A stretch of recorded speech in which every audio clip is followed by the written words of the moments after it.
নামি দামি মিষ্টির দোকানের যে দইয়ের কালারটা আসে সেই কালারটা কিন্তু জানতামই না কিভাবে এই কালারটা তৈরি করে। আমরা ভাবতাম যে ফুড কালার ব্যবহার করা হয়, কিন্তু ফুড কালার কিন্তু একদমই ব্যবহার করা হয় না। এই কালারটা আসে চিনির ক্যারামেল তৈরি করে, সেই ক্যারামেলটা দুধে মিশিয়ে দুধ জাল করে দই করলেই এই যে সুন্দর একটা কালার চলে এসেছে।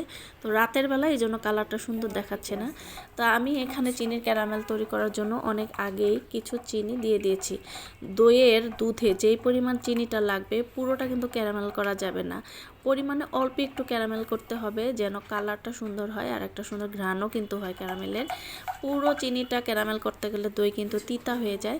তো অল্প একটু চিনি আমি ক্যারামেল করে, এখন আর বেশি দেরি করা যাবে না যেহেতু কম হয়ে যাচ্ছে।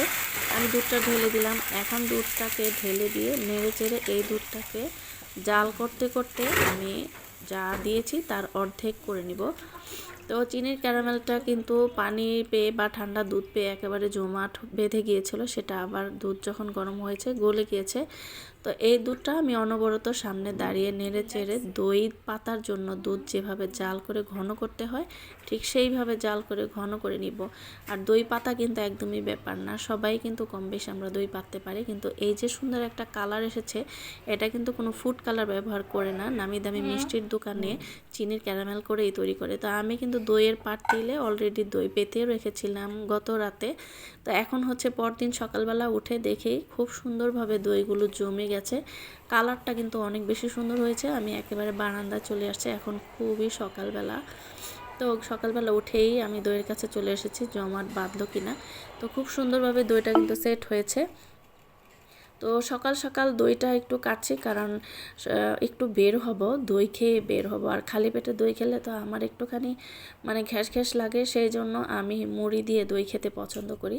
কি যে সুন্দর কালারটা এসেছে দইয়ের, দেখেই বুঝতে পারছেন। হয়তো আমার লাইটিংটা অত বেশি উজ্জ্বল না, সেই জন্য কালারটা হয়তো খুব সুন্দর দেখা যাচ্ছে না। তো দই কিন্তু অলরেডি এক হাঁড়ি শেষ হয়ে গিয়েছে, মুড়ি ঢেলে নিলাম। সবাই কিন্তু একটু মুড়ি দিয়ে দই খেয়ে নিচ্ছি। আর মুড়ি দিয়ে খাঁটি দুধের দই খেতে অনেক বেশি ভালো লাগে, আমার কাছে যেটা আর কি পছন্দ সেটা বললাম। তো সকালের নাস্তা হালকা পাতলা এইভাবে করি, আবার বের হয়ে গেছি তড়িঘড়ি করে। আমার ছেলেকে স্কুলে ভর্তি পরীক্ষার জন্য নিয়ে এসেছি। নিয়েছিলাম, ছেলেকে স্কুলে ভর্তি করার ইচ্ছে ছিল। তো যাই হোক, ভর্তি পরীক্ষার জন্য নিয়ে এসে গার্জিয়ানদের জন্য বাচ্চাদের ঢোকার কোনো উপায় নাই। যাই হোক, কষ্ট মষ্ট করে ঢুকিয়ে দিয়ে এখন হচ্ছে স্কুলে ঢুকে সবাই আমরা ওয়েট করছি। এখন বাচ্চাদের পরীক্ষা শেষ এমন সময় বের হয়ে আসবে সবার বাচ্চা।